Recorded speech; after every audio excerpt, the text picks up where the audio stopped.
How are we doing? Welcome to the van, and you're joining me for a fucking cool episode. I'm currently driving over to Lulworth or Lulworth Cove. It's a little after first light, so Jocko would say I'd already failed because I wasn't up 6 hours ago, but hey, I'm a pussy.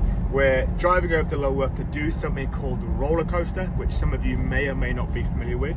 For those who are not familiar with that, it's kind of steeped in military history and heritage as being sort of the South Coast's equivalent of the fan dance, which many of you will be more familiar with. We're heading over there for two reasons. The first, as many of you will know, some of you won't, last week I picked up an injury, so the sort of fast-paced stuff over long distance is out for maybe another week or so, which actually plays into our hands because owing to the specificity of the Ice Ultra, what we need to be able to do is power hike over undulating terrain for long distances, which doesn't always mean it's going to be fast. So we're doing 16 miles today, deliberately aiming for between 3.5 and 4 hour pace.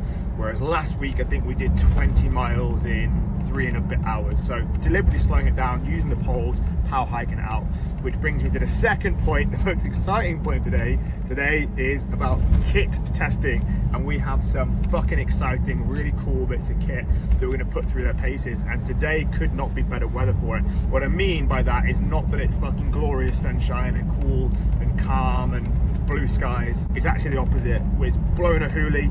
It's on and off with rain, it's fucking cold. It's the exact weather that you'd hope for if you're actually going to put kit through its paces. So today we're doing exactly that. So as I said, probably about 10 minutes away from Lulworth now, 16-mile route up and over the roller coaster. There's some really, really good verts, some really, really challenging hills, hopefully some inclement weather to test the kit, and let's see how we get on.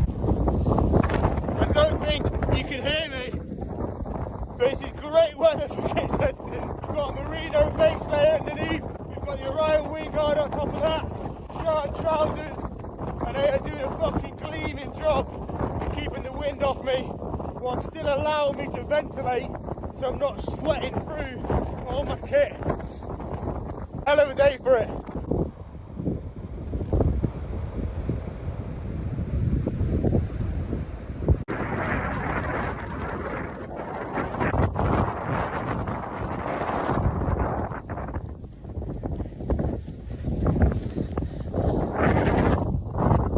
So we're just back in from today's run hike over the roller coaster, and there's a few bits of kit that I promised I'll kind of review.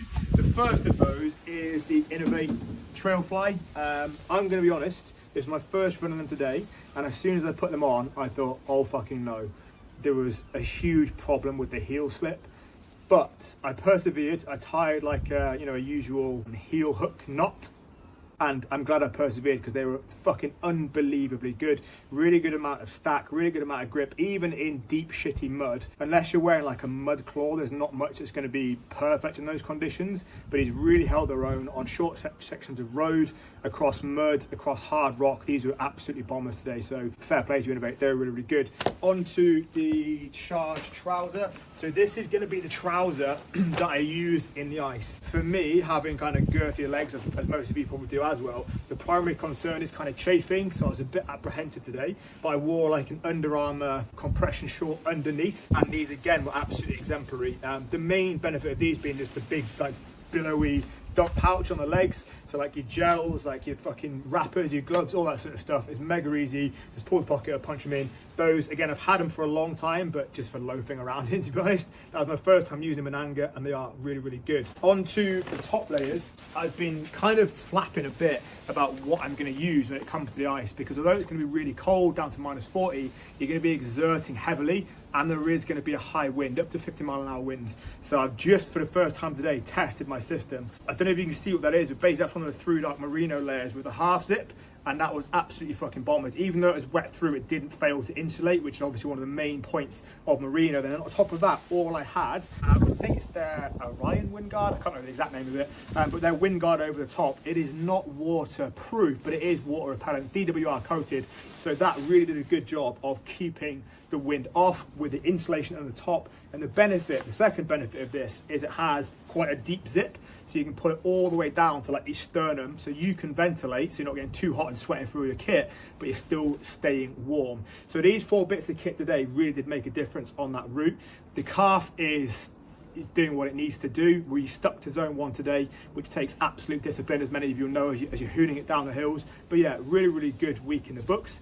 And that's it from me. This is the last of my training debriefs that I'll be doing this side of 2024. So for all of you who have watched along, all of you who have commented, liked, shared, everything, I just want to say a genuine thank you, and I'm really looking forward to sharing more with you in 2025. See you then.